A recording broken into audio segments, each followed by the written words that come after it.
Welcome all. We have already started our third lesson, that is Earth and its living world. We have seen what was actually hydrosphere, lithosphere and atmosphere. We have seen about the hydrosphere. We have also seen about the lithosphere. Now we are going to study about the atmosphere. Okay. So what is atmosphere? Yes, atmosphere is the air which is surrounded to us. So that only we are going to study. The envelope of the air around the earth is called as the atmosphere. As we go higher from the surface of the earth in the atmosphere becomes rarer. Rarer means the proportion or the constituents of the air which are present, they goes on decreasing, and that is why we cannot breathe properly as we go up or as we go high. The air consists of mixture of gases, namely nitrogen, oxygen, water vapor and carbon dioxide. There are many gases present in air. They have given you the few names, that is nitrogen, oxygen, water vapor and carbon dioxide. There are some other gases too in the air in very small quantities. Other gases are also present, but they are present in very small quantity. The layer of the atmosphere are named as troposphere, stratosphere, mesosphere, ionosphere and exosphere. What actually these layers are, I will tell you. First thing, you should keep one thing in mind, that the envelope of air which is surrounded to the earth is called as atmosphere. Now that atmosphere is divided into five types or five layers. You can see in this picture the semicircle part which is given, that is earth. Above that one layer is present, that is troposphere. It is that black color line and the white color line. That layer is called as troposphere. From troposphere, the above layer is stratosphere. Above stratosphere is mesosphere. Above that is ionosphere, and the last one is exosphere. The layer of atmospheres are namely divided into troposphere, stratosphere, mesosphere, ionosphere and exosphere. The layer that extends from Earth's surface of about height of 13 kilometers is called as troposphere. So the first layer which is there as soon as the atmosphere starts, it is about 13 kilometers, and that is called as troposphere. The conditions in troposphere changes continuously. Why it changes? Yes, because the cloud formation, everything is being done there, and that is the reason that you can see there is change in the climate. Sometimes it is cloudy, sometimes it is hot, humid. It is totally depending upon this troposphere. Why? Because the formation of clouds, the dew, etc. is being done there, and because of that the conditions in the troposphere change continuously. It affects the living world to the great extent. The surface of the earth gets heated due to the heat it receives from the sun. Now surface of the earth means what? The land surface where we are standing actually. It is getting totally heated. Why? Because the sun rays are coming and falling on it, and that is why it is being hot. Hence, the air near the surface is hottest. So, if we are standing or if we are there in the open ground, we will feel more hot air because the sun rays are directly coming in contact of the surface of the earth, and that is reason the area or the air surrounding to it, it is more hot. As we go, the air nearest the surface is hottest. As we go higher in troposphere, we feel that it is little cool. So if you go in the mountainous areas, or if you go on mountains, if you go on the hilly areas for trip or picnic, like for vacations, you will feel that the mountain areas are little cool. Why? Because they are far away from the surface of the earth, and that is the reason the air above is little cooler. Almost all the water vapor in the atmosphere is contained in troposphere, and that is the reason all weather related phenomena I have just now told you, cloud formation, rain, fog, wind, storms, etc. is been taking place in this troposphere, and that is why the conditions are changing continuously. Now the air on the high mountain is rarer than the air near the earth's surface. I have told you, near the earth's surface means what? Near the ground area you can feel that okay, you can breathe properly, but as soon as you go in the mountain areas, as you climb up, you feel that the air is becoming, you cannot breathe properly, and that is the reason the mountaineers which are going up in the up near the mountains for trekking or any of the research purpose, they carry oxygen cylinders with them. Why? Because the air above is little less as compared to the air which is present near the ground surface. There the air is very rare. Aeroplanes fly in the higher parts of the troposphere. Therefore, arrangements have been made to ensure that the passengers get enough air for breathing. And that is why in aeroplane they are providing you for oxygen mask also. Sometimes you feel that there is less air, they provide you with this mask. Okay, beyond the troposphere, up the height about 50 kilometers from the earth is the layer of stratosphere. So after troposphere, around somewhere about 50 kilometers above it is the stratosphere. Now what is happening in the stratosphere, we'll see. The lower part of the stratosphere, there is a layer of the gas called as ozone.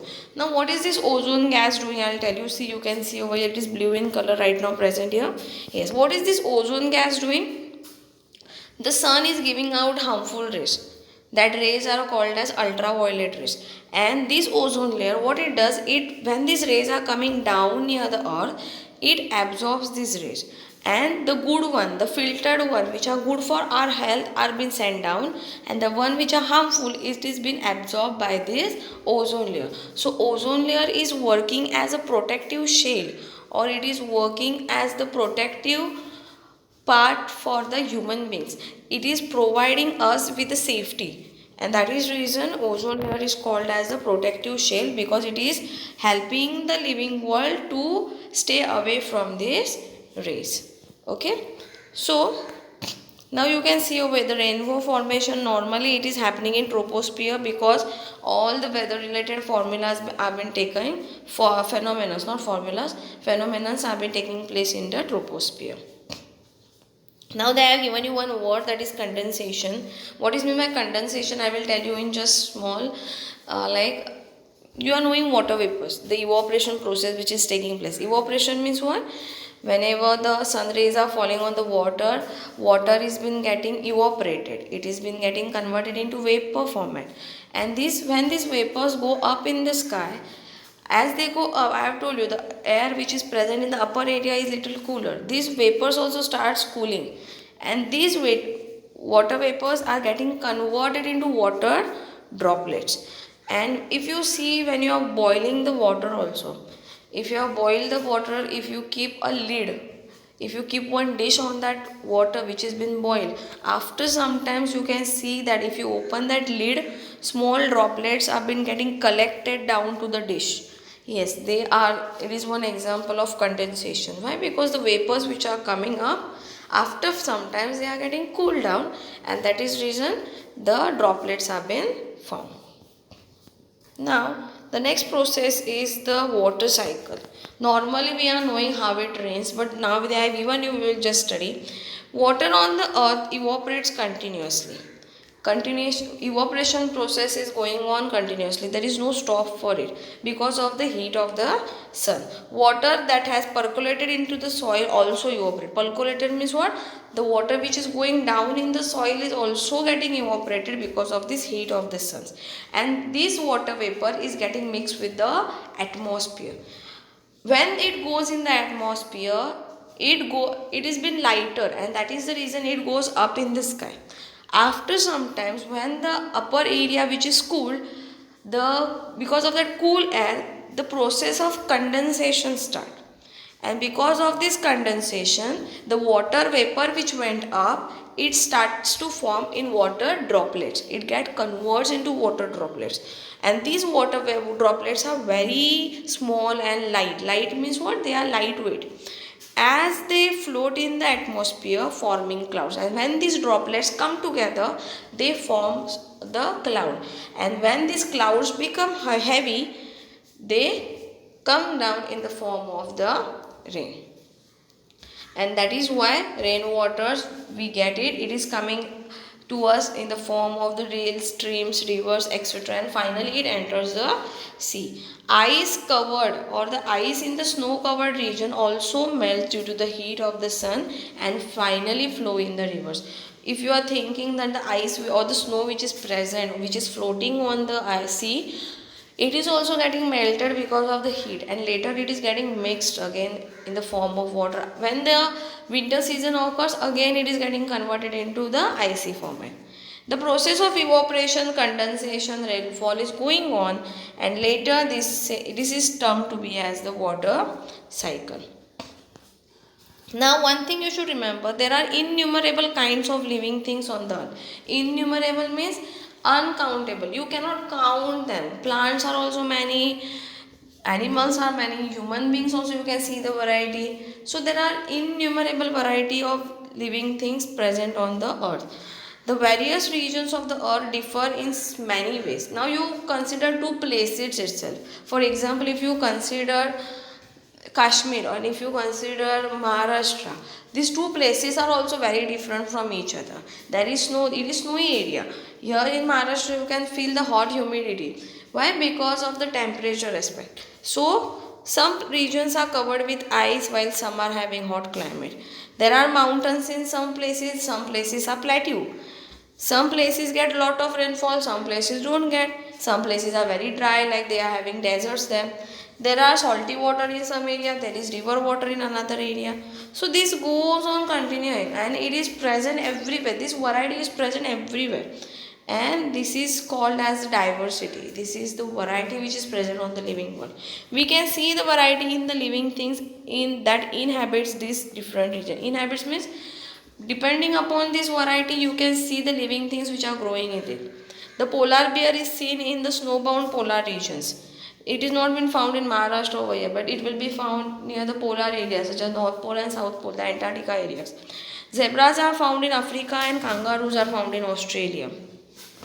These animals are not found in any other regions. Elephants and lions are found in hot climate. Wherever there will be hot climate, you will find these animals. So you can see that the variety depending upon the climate, and in that climate only these people or these living things grow. Many different kinds of plants and animals and microorganisms are found everywhere on the earth, on land, in water, and in air. Living things exist in lithosphere, hydrosphere, and atmosphere. Living things are been found in atmosphere means air also, hydrosphere in water also, and lithosphere means on land also. And when these three things come together, they are constituting and they are forming the biosphere. I hope you have understood this lesson. The question answers of this lesson I will give you soon. Thank you.